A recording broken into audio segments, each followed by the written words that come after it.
আসসালামু আলাইকুম। আমি একটি কথা বলবো। শোনো নসিব তোমার বদলে যাবে মুমিন মুমিনা। শোনো নসিব তোমার বদলে যাবে মুমিন মুমিনা।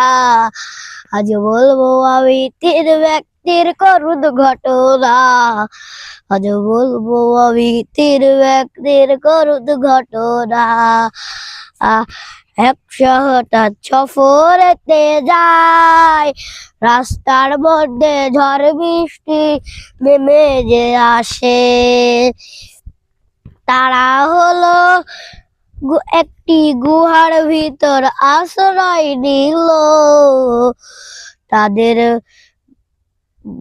গুহার ভিতরে ঢুকে তাদের বিপদ সম্মুখে এলো। বড় একটি পাথর এসে গড়িয়ে সে তাই যায়, তাদের গুহার দরজায় আটকে গেল শেষে।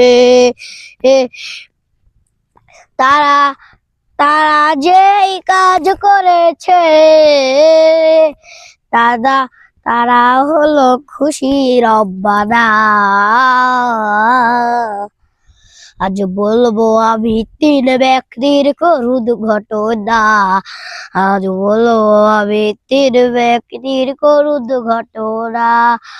তখন তারা আল্লাহর কাছে কি দোয়া চাইছে, কি দোয়া চাইছে। তখন প্রথম ব্যক্তি কি দোয়া চাইছে, কবি লিখতা স্মরণ। প্রথম ব্যক্তি কি দোয়া চাইছে, কবি লিখতা স্মরণ।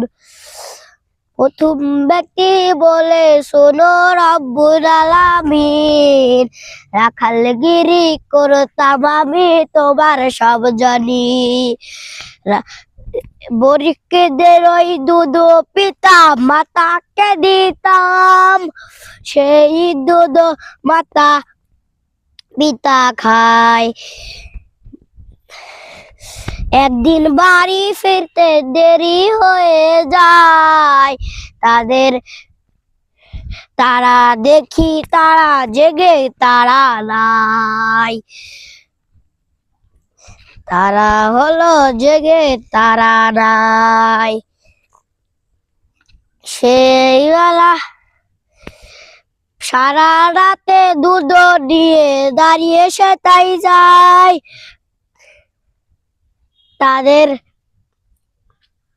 তারা ফজর হয়ে পিতা মাতা সেই দুধ খায়।